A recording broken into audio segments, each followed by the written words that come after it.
Ya, pasar otomotif China khususnya mobil listrik memang terbuka lebar bagi para produsen-produsen mobil listrik. Bagaimana tidak sejumlah tentunya katalis dan juga bisa dikatakan pasar domestik untuk China saja terbuka lebar. Ini berarti ada peluang bagi para produsen-produsen otomotif begitu ya, asal dari manapun untuk membuat mobil listrik dan juga memasarkannya di China. Dan juga sejumlah perusahaan asal China ini tentunya menjadi produsen untuk mobil listrik.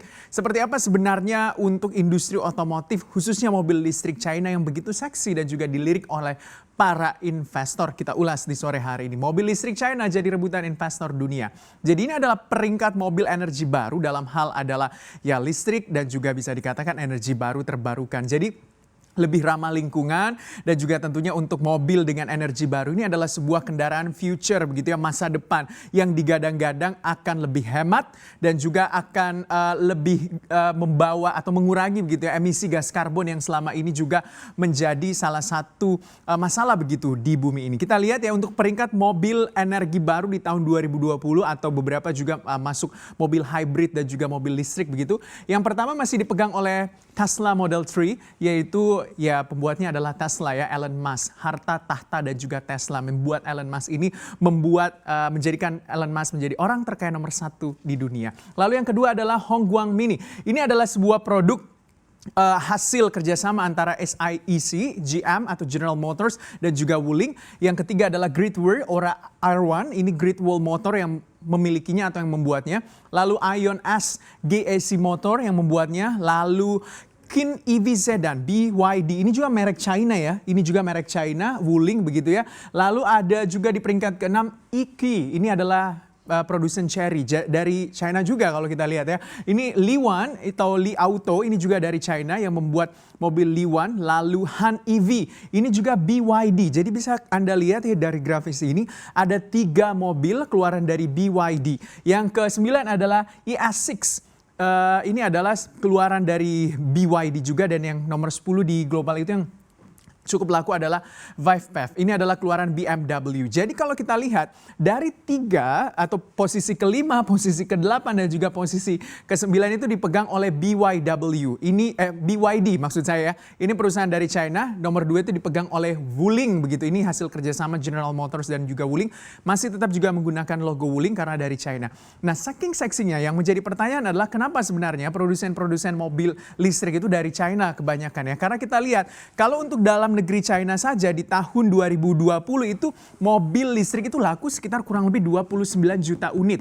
Otomatis pasar domestik China saja sudah bisa menyerap untuk produsen atau produksi mobil listrik yang dikeluarkan oleh produsen-produsen baik global ataupun produsen-produsen yang berada di China. Lalu pemerintah China juga ini memberikan subsidi untuk pembelian mobil listrik sebesar kurang lebih setengahnya. Jadi kalau harganya 50.000 US dollar, itu harganya bisa mencapai 25.000 US dollar saja. Jadi pemerintah China itu melihat bahwa harus diberikan subsidi agar tentunya meningkat begitu pembeliannya. Nah, dari sini tentunya bisa dikatakan ya hukum ekonomi kembali lagi ya berlaku bahwa akan terjadi peningkatan permintaan, harganya juga pasti naik karena juga produsen atau pembuat mobil melihat ada pasar yang bisa dimasuki atau menjadi opportunity begitu ya di China. Nah, pengembangan mobil dari China ini yang bisa dikatakan juga harganya relatif lebih murah dan bisa bersaing di pasar global membuat mobil dari China yang baru saja dikeluarkan dari BYD yang tadi berada di peringkat ke-8 yaitu mereknya Han atau tipenya Han itu dilirik juga oleh Warren Buffett. Jadi Warren Buffett itu mendukung untuk produksi massal dan bisa dikatakan menjadi investor mungkin ya di BYD oleh Warren Buffett. Jadi posisi dari mobil Han ini naik secara peringkat mobil terlaris atau mobil listrik terlaris di tahun 2020. Naik ke posisi ke-8 dari sebelumnya berada di bawah 10 besar begitu. Dan untuk mobil Han ini adalah mobil listrik dan juga ada yang versi hybrid. Jadi ada versi hybrid, ada juga versi listrik dan juga mobil murah ya. Jadi bisa dikatakan harganya ya pemerintah China juga mensubsidinya. Otomatis pasar domestik China terbuka lebar untuk pemasaran mobil BYD ini. Dan juga pasar global ya mendukung untuk permintaan mobil listrik yang semakin diminati oleh orang-orang yang berada di dunia.